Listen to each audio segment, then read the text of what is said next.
Hi class, let's continue working on this code part of this project. Okay, so I add more explanations for the definitions of variables.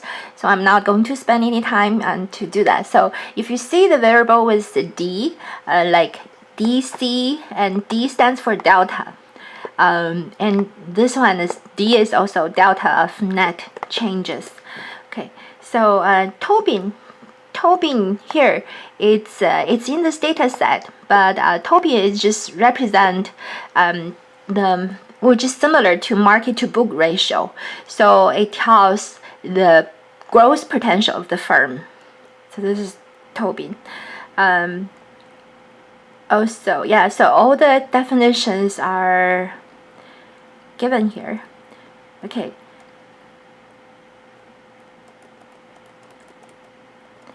Like usual, and financial firms and public organizations in the studies were deleted, the observations, and also delete some observations with unusual input. Okay, so also to get a return, so this is the equation to get the return. So this is the change. This is a change of market price per share. This is the price change, delta of the price change in 2 years, and divided by the lag of the current year's market price of the stock to get the returns. This is just a normal way we do, and Windsorize. And this is just to generate the interactive terms. We need it in the study. Look at the model here. So we need two interactive terms. One is the prior year's cash ratio multiplied by the delta of the cash position. And the other one is a liability, the leverage of the current year multiplied by the cash changes of the current year. So we need to create the interactive term. L stands for lag and D stands for delta. So this is a lag of cash multiplied by the delta of cash.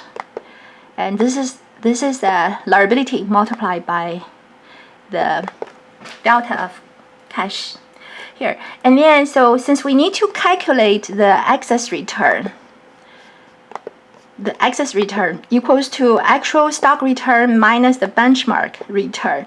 So we need to create the benchmark return by using the typical way in the finance literature. We create 5 and 5 portfolios, so 25 portfolios. So we have 10 years, so it will be 10 times 5 times 5 portfolios. So one variables we use to create this portfolio is the sales or size of the firm. So another variable we're using is just this market to book ratio or Tobin as another variable to set up this portfolio. So it's just like based on the size, we have top 20 to top 20, and then 20 to 40, 40 to 60, 60 to 80, and then the bottom 20%. So we can divide all the firms based on size into 5 groups. We can do the same thing for based on Tobin. So we combine them. So we have this 5 times 5 portfolio. So the best one would be the firm, the largest one with the largest Tobin. This is one group. And also we have 24 others. For example, the smallest by size and the lowest one by Tobin. This is another. And then we have other portfolios in between of the two. So, oh, it's wrong, 5 by 5. And so we have 10 years. And then so we have the portfolio. And so we need to calculate the returns, the average returns of the portfolio, each portfolios. Okay. Okay, so this is how to do that. Get the log for the market value to make it more standard,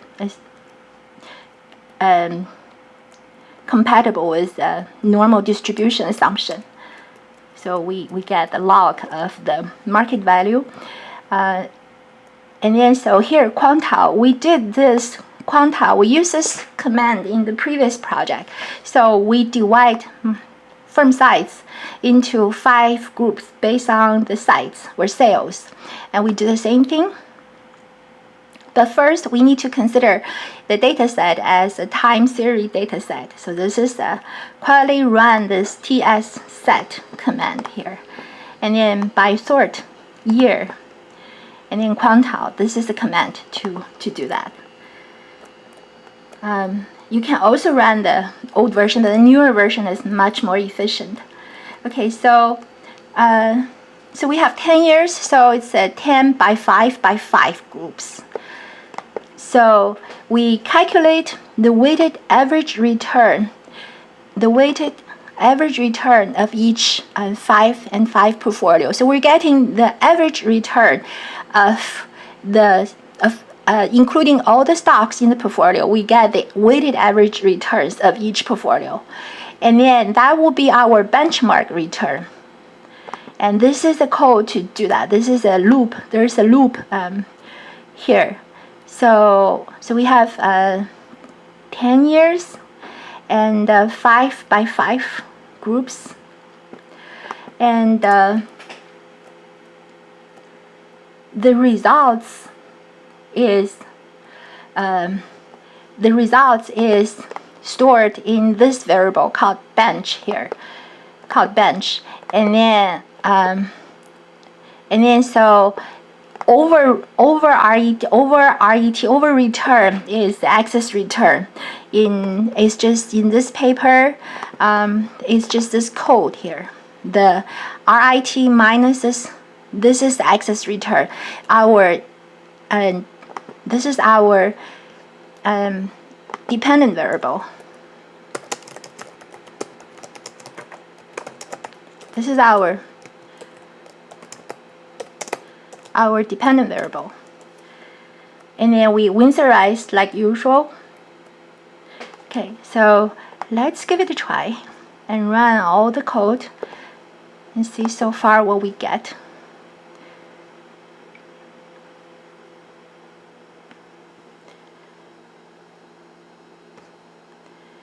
Okay, so you see 19. So the over RET here, this is our independent variable. This is our dependent variable, the Y variable. The bench is the portfolio, the average return of each portfolio. So you see it is if the firm is belongs to the same portfolio, so the bench number will be the same. So we have 10 by 5 by 5 portfolio for the bench as a bench variable. Okay, so the return, and then we can use this over RET and in the regression. So this is how it is grouped based on market value or size. So this is based on Tobin. So this firm ID 958. It's not ID, it's observation. Anyhow, so this one belongs to the first group based on size, and third group based on the market to book ratio, and then its return. This firm's actual return is that much. This is a benchmark return for this portfolio.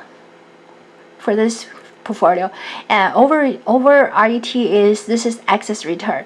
So it says for this firm, its return is that much higher than it is expected to be for its value and its Tobin. So, and this over RET could be negative, like this firm. It also belongs to the first sites group and the third Tobin group, but its over RET is negative. But you see, they all these two firms have the same benchmark return, but because the actual returns are different, so their excess returns are different. So excess over RET, this number is unique for each firm. Okay, so this is a result we get.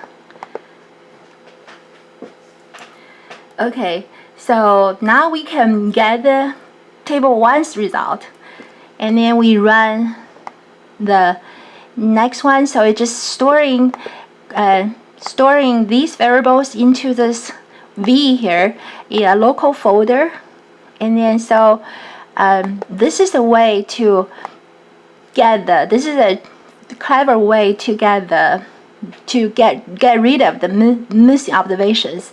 You can run the regression. This guy, my friend, he did it. It's working according to him. So this is just to get rid of the missing observations. So 3,720 observations were deleted. Okay, and then so at the beginning, the logout command was not working. And what I did is I went to Stata here, click on Find It, logout. This is also not created, not come with the status software. It was created by users. So I was using the second one. The first one I did, but it's not working. And you click on the second one, and then and then you click here to install, and then it will install this logout.ado file, and it's saved in your Stata 15th folder. So if it's not working in your computer, you can install the logout. So you can the table 01 will be saved into your computer. So it can save time sometime, or otherwise you can just copy and paste to Excel and create your own table. That's what I always do in the past.